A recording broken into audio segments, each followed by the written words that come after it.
Салем достар, біз сіздермен үш элементі бойынша үшбұрыштарды салуды қарастырудамыз.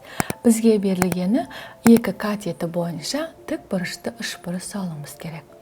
Алдымен екі катет деген сөз, яғни оны біз сызбасын салып көрсетсек, яғни бір катеті, екінші катеті.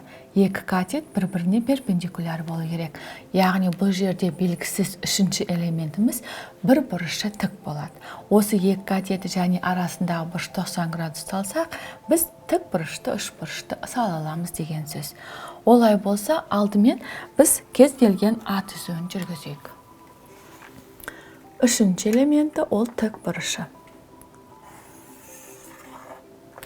Енді бізге осы түзуге перпендикуляр жүргізіп алу керек. Ол үшін біз сіздер циркульдің көмегімен, мен лентаның көмегімен кез келген перпендикулярды жүргізіп алайын. Перпендикуляр жүргізудің, яғни осы түзуге тиісті емес нүкте арқылы жүргізіп алайық перпендикулярды. Ол үшін осы нүктемен берілген түзуден ара қашықтығы ұзын болатындай шеңбердің бөлігін жүргіземіз. Енді осы шеңбердің бөлігінен енді центрі осы қиылысқан екі нүктені А, Б деп белгілесек, осы А және Б нүктелері арқылы шеңбер жүргізетін боламыз. Центрі енді А нүктесі болатын, осы О нүктесін басып өтетіндей. Және берілген нүкте арқылы өтіп отыр. Келесі дәл солай Б төбесі арқылы шеңбер жүргіземіз. Сіздерде дәл шығу керек. Сонда осы нүктемен А және Б түзуін қиятын перпендикуляр жүргіздік. Екі нүктені қосамыз, пайда болған екі нүктені. Және біз оны ұзынырақ сызамыз. Берілген түзуге біз перпендикулярымызды орналастырып алдық. Яғни бұл екі түзу бір-біріне перпендикуляр. Бұл бізде тік бұрышымыз. Енді қалғанын екі катетін өлшеу үшін үлкен катетін өлшеп алайық. P1, Q1-ді өлшейміз. Және осы перпендикулярдың екінші жақ бөлігіне саламыз. Яғни мына түзуімізді жалғастырамыз деген сөз. Бұл түзуімізді жалғастырамыз. Сонда мына нүктеміз бізде N нүктесі болсын, мына нүктеміз S нүктесі болсын. Енді дәл солай екінші катетін өлшеп аламыз. P2-ні центрі, PQ радиусы болатындай, дәл осы N нүктесінен бастап шеңбер жүргіземіз. Яғни қиылысқан нүктені R деп белгілейміз.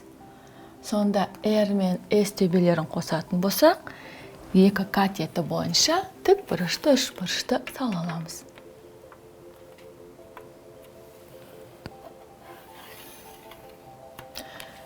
Енді ізделінді үш бұрышымыз осы R, N, S үш бұрышы, тік бұрышты үш бұрыш.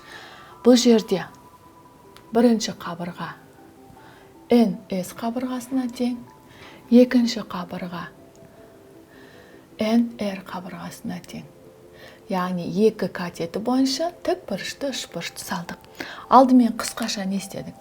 Біз кез келген А түзуін жүргіздік. А түзуін жүргіздік. Осы А түзуіне тиісті емес, берілген О нүктесі болған. О нүктесі тиісті емес А түзуіне. Осы О нүктесі арқылы А түзуіне перпендикуляр жүргіздік. Ол үшін шеңбер жүргіздік. Центр О нүктесі болатындай, радиусы R-ға тең. Және осы шеңберімізді қайталадық. Бұл шеңбер түзуімен қиылысты. А түзуімен екі нүктеде. Оны біз А және В нүктелер деп белгілеп алдық. Екі нүкте арқылы белгілеп алдық. Енді керісінше шеңбердің центрі А нүктесі, радиусы R өзгерген жоқ. Және екінші шеңбер центрі В нүктесі, радиусы R өзгерген жоқ. Екі шеңбер жүргіздік. Бұл екі шеңбер қиылысты О және тағы да О1 екі нүктеде. яғни қиылысты екі нүктеде, О және О1 нүктесінде. Бұл жердегі ОН АВ кесіндісіне перпендикуляр болды, немесе ОО1 кесіндісі перпендикуляр АВ кесіндісіне. Енді осы перпендикулярдың созындысында біз тікбұрышты үшбұрыштың екі катетін салдық. Алдымен N нүктесінде қиылысқан перпендикуляр және ОО1 мен АВ қиылысады N нүктесінде. Осы N нүктесінен N S-қа тең болатындай P1, Q1-ді өлшеп салдық. Ал N R-ға тең болатындай P2, Q2 кесіндісін өлшеп салдық. Сонда бізде пайда болған R мен S төбелерін қостық.